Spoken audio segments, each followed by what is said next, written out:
casi por casualidad, con una investigación sobre un diagnóstico de necesidades formativas de los profesionales de atención directa, eso es. Se planteó ese trabajo a partir de las competencias que ya llevan un montón de tiempo funcionando en la universidad, por supuesto, y también en otras empresas, y en Europa no digamos. Entonces, cuando presenté ese trabajo, Pedro, el que entonces era gerente de FEBAS,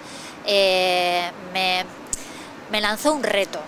Y me dijo, ¿cómo podemos ampliar esto más? ¿Cómo podemos continuar con este trabajo? Él vio en las competencias algo, no es que lo tuviera muy claro, pero vio algo que era importante, porque veía que las competencias podían ser una ventaja competitiva dentro de FEBAS en relación a otras organizaciones. Y así fue como se empezó a diseñar lo que era el modelo de competencias, el modelo de recursos humanos, de gestión de personas a través de las competencias. En el órgano de I+D+I de FEBAS se estuvieron desarrollando una serie de proyectos y uno de ellos precisamente anclaba la propuesta en desarrollar las competencias de los profesionales de este sector, pero desarrollarlo a través de comunidades de práctica. Las competencias lo veíamos como algo importante en el sentido de ser una herramienta para dar valor a ese trabajo que con otros modelos no se veía tan claramente. Y además la comunidad de práctica, como decías,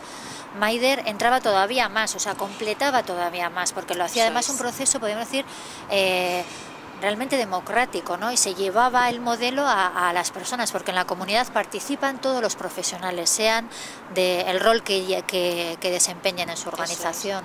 En este colectivo en el que se trabaja desde las personas hacia las personas, y la parte emocional es un factor muy importante.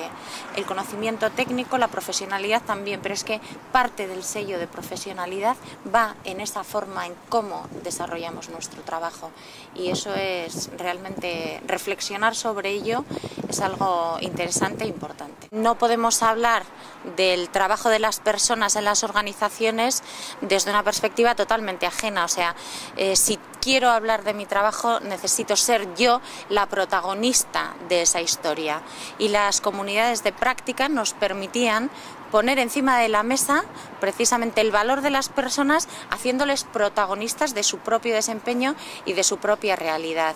Y ha sido una experiencia realmente muy interesante, que yo creo que sirve para un montón de cosas, o sea, para desarrollar en paralelo no solo un modelo de gestión por competencias, sino un modelo de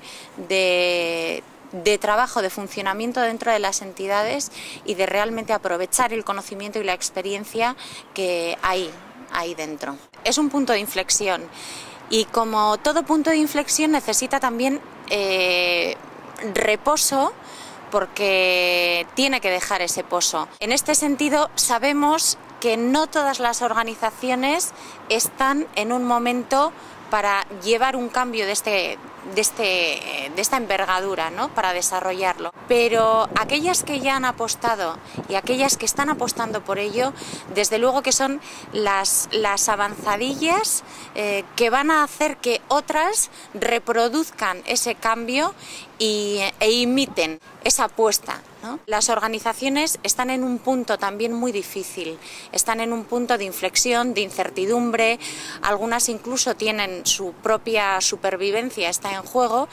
Entonces, esto que se está haciendo supone un cambio de paradigma.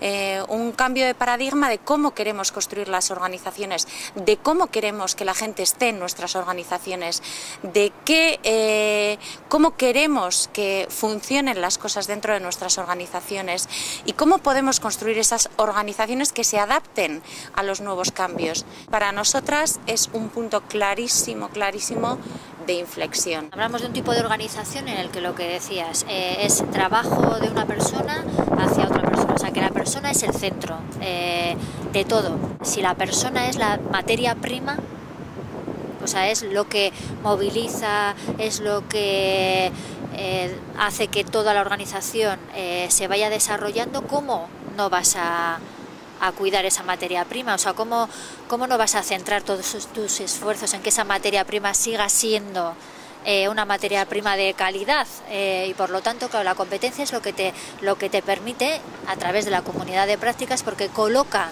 realmente, porque hablar se habla mucho, pero coloca realmente a la persona, tenga el rol que tenga en la organización, en el centro. En época de crisis nos damos cuenta de que las organizaciones buscaban soluciones o solían buscar soluciones fuera de sus paredes, ¿no?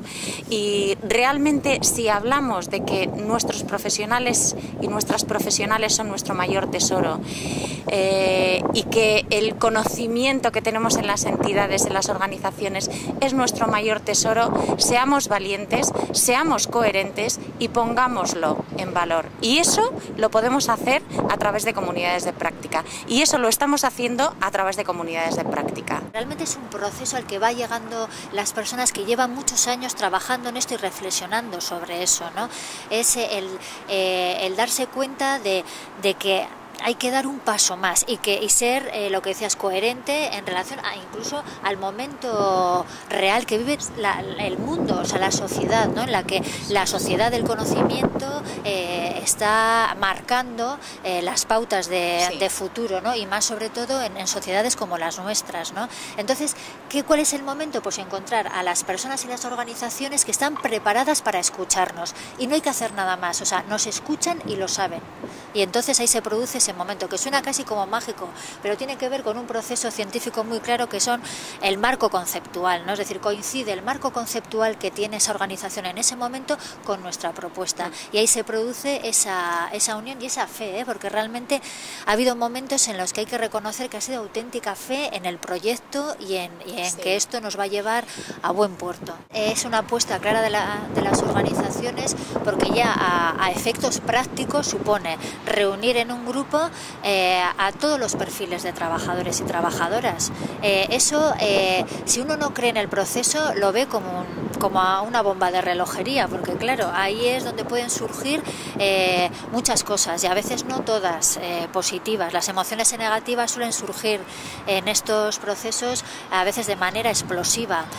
Por lo tanto, si una organización no creyera en eso, ¿cómo iba a, podríamos decir, permitir un proceso de esas características? Y sin embargo, así ha sido, y ha sido realmente un éxito. Al final, esto lo tenemos que anclar en un marco muy claro, que es el marco de la innovación en el espacio sociosanitario.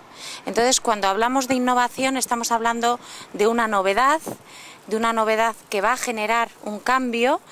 Va a generar un cambio positivo, y va a generar un cambio positivo porque se va a implementar, porque se va a desarrollar, y realmente esa implementación tiene que depender de los individuos, del equipo, de las organizaciones, de la sociedad y también de las tecnologías que nos permitan realmente desarrollar ese cambio. Y en estos momentos tenemos esos ingredientes y tenemos el momento a nuestro favor.